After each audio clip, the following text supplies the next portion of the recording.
making a baby shower cake with the Wintery Twist. My name is Lori and you're watching The Icing Artist. To start off, I baked my cakes in a stainless steel bowl. I baked an 8-inch cake and 2 4-inch cakes and just divide those into layers. I then filled those with some delicious buttercream icing. If you guys want my recipe, I will leave a link right here, just click the I. And then I kind of positioned those on a big cake board. Now we're gonna be carving the perfect pregnant belly shape. I'm gonna carve through the belly, kind of down on an angle. You guys know the puffy part of the cake, kind of when it puffs up? I leveled that off and I'm just gonna use that piece there to kind of fill in around the belly. And that's going to create a really nice shape. Then just using my serrated knife again, I just carved it until I got that perfect look.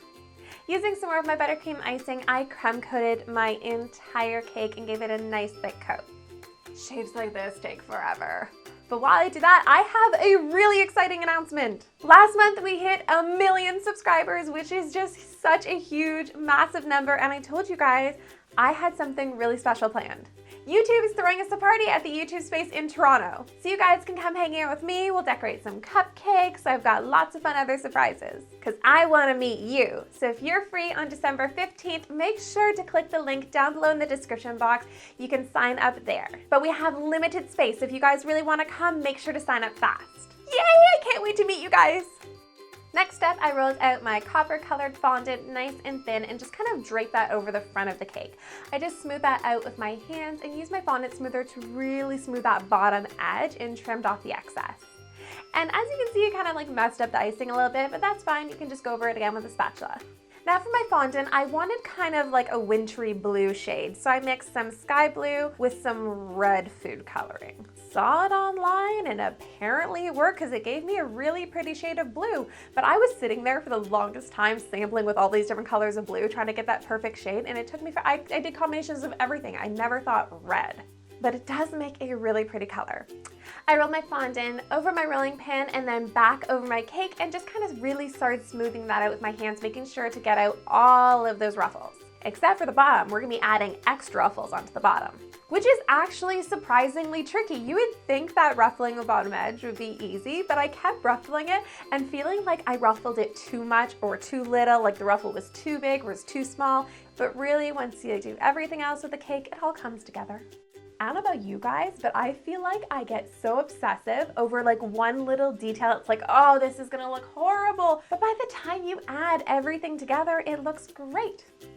Usually, sometimes. Then I just finished smoothing the rest of the cake with a fondant smoother and really trimmed off all of the excess. And across the top, I just cut down really carefully, not to cut into the second layer of fondant, and just trim that down. I love that this has the top and the bottom in the one piece of fondant. Then for the dress straps, I just rolled out some thin blue fondant and then cut those into strips and glued those onto my cake board using a little bit of gel paste. I am loving the look of this so far. It looks so cute. And now we're gonna add that really wintry wonderland feel. I wanted to add a big pretty bow as if she's got this, cute little present. So I just cut out a white fondant strip and placed that along the belly and then added 2 kind of ribbon tails.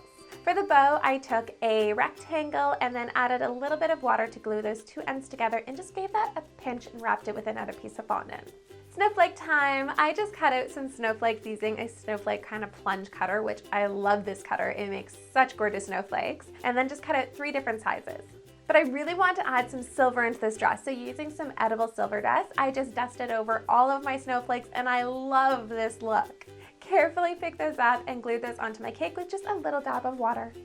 And that's it, we're done. Loving the way that this came out. I love how it has this winter wonderland feel for it. I hope you guys really like it too. And of course, guys, don't forget to come back here again next week because we'll be making something else into cake. Bye, guys.